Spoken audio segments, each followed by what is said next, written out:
ಶಾರದಾ ಶಾರದಾಂ ಭೋಜವದನಾ ವದನಾಂಬುಜೇ ಸರ್ವದಾ ಸರ್ವದಾಸ್ಮಾಕಂ ಸನ್ನಿಧಿಂ ಸನ್ನಿಧಿಂ ಕ್ರಿಯಾತ್. ಸಮಸ್ತ ವೀಕ್ಷಕರಿಗೂ ಮಾರ್ಚ್ ತಿಂಗಳ ವೃಶ್ಚಿಕ ರಾಶಿಯ ಮಾಸ ಭವಿಷ್ಯದ ಕಾರ್ಯಕ್ರಮಕ್ಕೆ ಸುಸ್ವಾಗತ.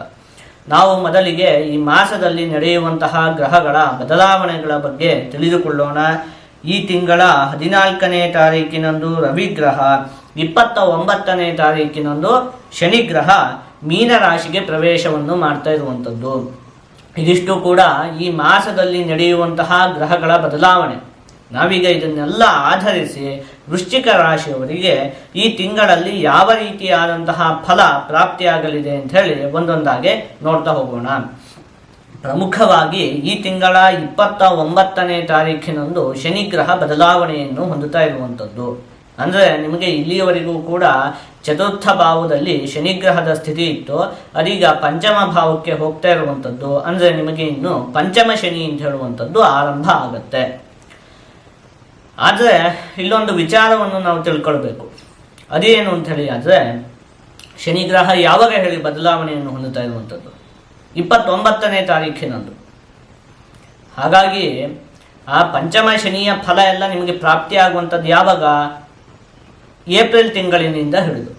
ಈ ತಿಂಗಳಲ್ಲಿ ನಿಮಗೆ ಶನಿಗ್ರಹ ಚತುರ್ಥ ಭಾವದಲ್ಲೇ ಸ್ಥಿರವಾಗಿರುತ್ತೆ. ಹಾಗಾಗಿ ನಾವು ಈಗಲೇ ಅದ್ರ ಬಗ್ಗೆ ಯೋಚನೆ ಮಾಡುವಂಥದ್ದು ಬೇಡ. ಅದನ್ನೇ ಏಪ್ರಿಲ್ ತಿಂಗಳ ಮಾಸ ಭವಿಷ್ಯ ನೋಡುವಂತಹ ಸಂದರ್ಭದಲ್ಲಿ ಪಂಚಮ ಶನಿ ಏನೇನಾಗುತ್ತೆ ಅದನ್ನೆಲ್ಲ ಅವಾಗ ನೋಡೋಣ. ಈಗಂತೂ ಇಲ್ಲ, ಈ ತಿಂಗಳಲ್ಲಂತೂ ಇಲ್ಲ ಅಲ್ವಾ, ಈ ತಿಂಗಳು ಕೊನೆ ಭಾಗದಲ್ಲಿ. ಹಾಗಾಗಿ ಈ ತಿಂಗಳಲ್ಲೇ ನಿಮಗೆ ಪಂಚಮ ಶನಿ ಅಂತ ಹೇಳುವಂಥದ್ದು ಇಲ್ಲ. ಹಾಗಾಗಿ ನಾವು ಅದ್ರ ಬಗ್ಗೆ ಯೋಚನೆ ಮಾಡುವಂಥದ್ದು ಬೇಡ. ಅದು ಒಂದನೇ ವಿಚಾರ. ಇನ್ನು ಈ ಮಾಸದಲ್ಲಿ ಗತ ಮಾಸದಲ್ಲಿ ಪ್ರಾಪ್ತಿಯಾದಂತಹ ಅನೇಕ ಫಲಗಳು ಈ ಮಾಸದಲ್ಲಿಯೂ ಕೂಡ ಪ್ರಾಪ್ತಿಯಾಗುತ್ತೆ. ಅದರಲ್ಲಿ ಮುಖ್ಯವಾಗಿ ಬುದ್ಧಿಗೆ ಸಂಬಂಧಪಟ್ಟಿರುವಂತಹ ಕೆಲಸವನ್ನು ಮಾಡ್ತಾ ಇರುವಂತಹ ವ್ಯಕ್ತಿಗಳಿಗೆ ಈ ಮಾಸದಲ್ಲಿ ಅಭಿವೃದ್ಧಿ ಉಂಟಾಗುತ್ತೆ. ಅಂದರೆ ವಿಜ್ಞಾನಿಗಳಾಗಿರಬಹುದು, ಸಂಶೋಧಕರು, ಕಥೆ, ಕವಿತೆ, ಕಾದಂಬರಿ ಮೊದಲಾದವುಗಳನ್ನು ಬರೆಯುವಂತಹ ವ್ಯಕ್ತಿಗಳು, ಶಿಕ್ಷಕರು, ಇವರಿಗೆಲ್ಲ ಅತ್ಯಂತ ಉತ್ತಮವಾಗಿ ಅಭಿವೃದ್ಧಿ ಅನ್ನುವಂಥದ್ದು ಉಂಟಾಗುತ್ತೆ. ಇನ್ನು ಪ್ರತಿಭಾವಂತರಿಗೆ ಅವಕಾಶ ಪ್ರಾಪ್ತಿಯಾಗುತ್ತೆ. ಈ ಹಾಡನ್ನು ಹೇಳುವಂಥದ್ದಿರಬಹುದು, ಚಿತ್ರವನ್ನು ಬಿಡಿಸುವಂಥದ್ದಿರಬಹುದು, ಈ ರೀತಿಯಾಗಿ ವಿಶೇಷವಾದ ಪ್ರತಿಭೆಯನ್ನು ಹೊಂದಿರುವಂತಹ ವ್ಯಕ್ತಿಗಳಿಗೆ ಈ ಮಾಸದಲ್ಲಿಯೂ ಕೂಡ ಅತ್ಯಂತವಾಗಿ ಅಭಿವೃದ್ಧಿ ಉಂಟಾಗುತ್ತೆ. ಅವಕಾಶ ಅಂತ ಹೇಳುವಂಥದ್ದು ಪ್ರಾಪ್ತಿಯಾಗುತ್ತೆ. ಮುಖ್ಯವಾಗಿ ಏನು ಗೊತ್ತಾ, ವಿವಾಹಾಪೇಕ್ಷಿಗಳಿಗೆ ಈ ಮಾಸ ಅತ್ಯಂತ ಉತ್ತಮವಾಗಿದೆ. ನಾನು ಇದನ್ನು 1 ವರ್ಷದಿಂದ ಕೂಡ ಹೇಳ್ತಾ ಬರ್ತಾ ಇದ್ದೀನಿ. ಬೃಹಸ್ಪತಿ ಗ್ರಹ ನಿಮಗೆ ಸಪ್ತಮ ಭಾವದಲ್ಲಿ ಸ್ಥಿರವಾಗಿದೆ. ಹಾಗಾಗಿ ಈ ವರ್ಷದಲ್ಲೇ ವಿವಾಹಾಪೇಕ್ಷೆಗಳಿಗೆ ಅತ್ಯಂತ ಉತ್ತಮವಾಗಿತ್ತು. ಅದರಲ್ಲೂ ಕೂಡ ಈ ಮಾಸ ಉತ್ತಮವಾಗಿದೆ. ಇನ್ನೂ ಕೂಡ ಕಾಲ ಮಿಂಚಿ ಹೋಗಿಲ್ಲ. ಎಲ್ಲಿವರೆಗೆ ಅವಕಾಶ ಇದೆ ಹೇಳಿ? ಒಂದು ಮೇ ತಿಂಗಳವರೆಗೂ ಕೂಡ ಅವಕಾಶ ಇದೆ. ಹಾಗಾಗಿ ನೀವು ಆದಷ್ಟು ಪ್ರಯತ್ನವನ್ನು ಪಡಬೇಕು. ಸಮಯ ಅಂತ ಹೇಳುವಂಥದ್ದು ಈಗ ಉತ್ತಮವಾಗಿದೆ. ಒಟ್ಟಿನಲ್ಲಿ ಅದರಲ್ಲೂ ಕೂಡ ಈ ಮಾಸ ವಿವಾಹಾಪೇಕ್ಷೆಗಳಿಗೆ ಅತ್ಯಂತ ಉತ್ತಮವಾಗಿದೆ. ಒಂದು ವಿಚಾರ ಏನು ಅಂತ ಹೇಳಿ ಆದರೆ, ನಿಮಗೆ ಈಗ ಇರುವಂತಹ ಸಮಯ ಉತ್ತಮವಾಗಿದೆ. ಮುಂದಿನ ಸಮಯದ ಬಗ್ಗೆ ಯೋಚನೆಯನ್ನು ಮಾಡ್ತಾ ಈಗಿರುವಂತಹ ಸಮಯವನ್ನು ಹಾಳು ಮಾಡಿಕೊಳ್ಳುವಂಥದ್ದು ಬೇಡ. ಒಂದನೇದಾಗಿ, ನಿಮಗೆ ಈ ಮಾಸದಲ್ಲೇನು ಪಂಚಮ ಶನಿ ಆರಂಭ ಆಗುವುದಿಲ್ಲ. ಈ ಮಾಸದ ಕೊನೆಗೆ ಶನಿಗ್ರಹ ಬದಲಾವಣೆಯನ್ನು ಹೊಂದುತ್ತಾ ಇರುವಂಥದ್ದು. ಹಾಗಾಗಿ ಅದು ಫಲ ಪ್ರಾಪ್ತಿಯಾಗುವಂಥದ್ದು ಏಪ್ರಿಲ್ ತಿಂಗಳಲ್ಲಿ. ಹಾಗಾಗಿ ಮೊದಲನೇದಾಗಿ ಈ ತಿಂಗಳಲ್ಲಿ ಆ ಪಂಚಮ ಶನಿ ಬಗ್ಗೆ ನೀವು ಯೋಚನೆಯನ್ನೇ ಮಾಡುವುದಕ್ಕೆ ಹೋಗುವುದು ಬೇಡ. ಉದಾಹರಣೆಗೆ ನಾನೀಗ ಹೇಳಬೇಕು ಅಂತ ಹೇಳಿ ಆದರೆ, ಒಬ್ಬ ವ್ಯಕ್ತಿ ಮುಖ್ಯಮಂತ್ರಿ ಆಗಿರ್ತಾನೆ ಅಂತ ಹೇಳಿ ಇಟ್ಕೊಳ್ಳೋಣ. ಅವನಿಗೆ ಎಷ್ಟು ವರ್ಷ ಹೇಳಿ ಅವಕಾಶ ಇರುತ್ತೆ? 5 ವರ್ಷ ಅವಕಾಶ ಇರುತ್ತೆ. ಅದರಲ್ಲಿ 4 ವರ್ಷ ಕಳೆದು ಹೋದ್ಮೇಲೆ ಇನ್ನು 1 ವರ್ಷ ಅವಕಾಶ ಇರುತ್ತಲ್ಲ. ಅವಾಗ ಆ ವ್ಯಕ್ತಿ, ಅಯ್ಯೋ ಇನ್ನು 1 ವರ್ಷ ಅಷ್ಟೇ ನಾ ಮುಖ್ಯಮಂತ್ರಿ ಆಗಿರೋದಕ್ಕಾಗೋದು, ಅದಾದ್ಮೇಲೆ ಮತ್ತೆ ಎಲೆಕ್ಷನ್ ಬರುತ್ತೆ, ನಾ ಗೆಲ್ತೀನೋ ಇಲ್ವೋ ಅಂತ ಹೇಳಿ ಯೋಚನೆ ಮಾಡ್ತಾ ಕುತ್ಕೊಂಡ್ರೆ ಆ ಕೊನೆಗೆ ಉಳಿದಿರೋ 1 ವರ್ಷನೂ ವೇಸ್ಟ್ ಆಗಿ ಹೋಗುತ್ತಲ್ವಾ. ಎಲೆಕ್ಷನ್ನು ಅವನು ಯೋಚನೆ ಮಾಡದೇ ಇರಲಿ, ಅದು ಬಂದೇ ಬರುತ್ತೆ. ಆದರೆ ಈಗಿರುವಂಥ 1 ವರ್ಷನೂ ಅದ್ರ ಬಗ್ಗೆ ಯೋಚನೆ ಮಾಡ್ತಾ ಕುತ್ಕೊಂಡ್ರೆ ಹಾಳಾಗಿ ಹೋಗುತ್ತಲ್ವಾ.